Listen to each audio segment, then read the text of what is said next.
భారతదేశం UN economic and social కౌన్సిల్లో సభ్య దేశంగా ఎన్నికైంది.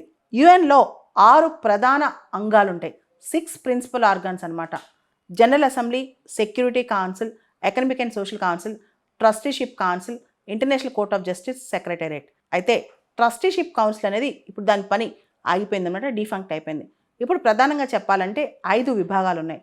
దానిలో చాలా పాజిటివ్గా పనిచేసే సంస్థ అంటే standard of living, quality of లైఫ్ని ప్రమోట్ చేయటం, ఎంప్లాయ్మెంట్ జనరేట్ చేసేలా చూడటం, అంతేకాకుండా ప్రజల యొక్క వెల్బీయింగ్ కోసం పోరాటం చేయటం, ఇవన్నీ కూడా ఒక సంస్థ ఉందన్నమాట. అదే ఎకనమిక్ అండ్ సోషల్ కౌన్సిల్ అనమాట.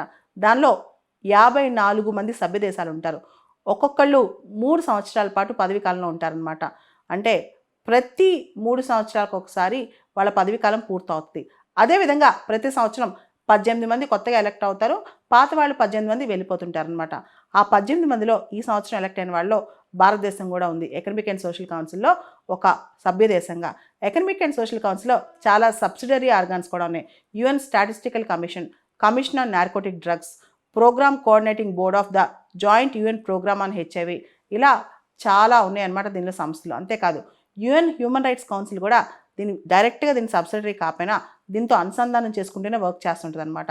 మొత్తం 54 సభ్య దేశాల్లో ఆఫ్రికా నుంచి 14 ఉంటాయి, ఆసియా నుంచి 11 ఉంటాయి, ఈస్టర్న్ యూరోప్ నుంచి 6 ఉంటాయి, లాటిన్ అమెరికా, కెరీబియన్ నుంచి 10 ఉంటాయి, వెస్టర్న్ యూరోప్ నుంచి 13 ఉంటాయి అనమాట. ఇదంతా కూడా యుఎన్ ఎకనమిక్ అండ్ సోషల్ కౌన్సిల్లో సభ్య దేశాల యొక్క వాళ్ళ యొక్క స్ప్లిట్ అనమాట. అంటే ఏ కాంటినెంట్ నుంచి, ఏ ప్రాంతం నుంచి ఎంతమంది ఉంటారనేది.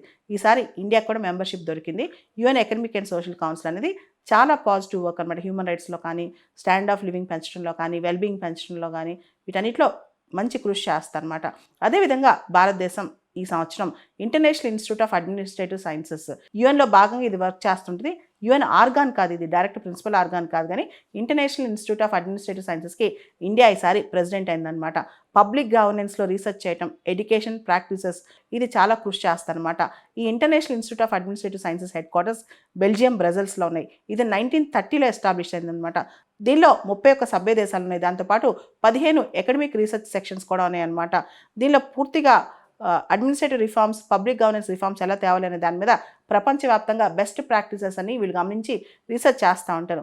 భారతదేశంలో డిఓపిటి మినిస్ట్రీలో department of administrative reforms, public grievances దీనికి కోఆర్డినేట్ చేస్తూ ఉంటుంది అనమాట. అంటే మన దగ్గర నుంచి department of administrative reforms, public grievances ఈ ఇంటర్నేషనల్ ఇన్స్టిట్యూట్ ఆఫ్ అడ్మినిస్ట్రేటివ్ సైన్సెస్తో కోఆర్డినేట్ చేస్తూ ఉంటుంది అనమాట. ఇంటర్నేషనల్ ఇన్స్టిట్యూట్ ఆఫ్ అడ్మినిస్ట్రేటివ్ సైన్సెస్కి ఈ 100 సంవత్సరాల దాని చరిత్రలో ఫస్ట్ టైం బ్యాలెట్ ద్వారా ఎలక్షన్ జరిగిందంట. దీనిలో ఓటింగ్ జరిగి ఆస్ట్రియా దేశం పోటీ పడింది అనమాట ఇండియాతో. కానీ ఇండియాకే ఎక్కువగా ఓట్స్ వచ్చాయి. India international institute of administrative సైన్సెస్లో ఇప్పుడు ఇండియా ప్రెసిడెంట్ అయిందనమాట. India term as a president 3 years ఉంటుంది. సో మనం international institute of administrative sciences గురించి కూడా తెలుసుకోవాలి.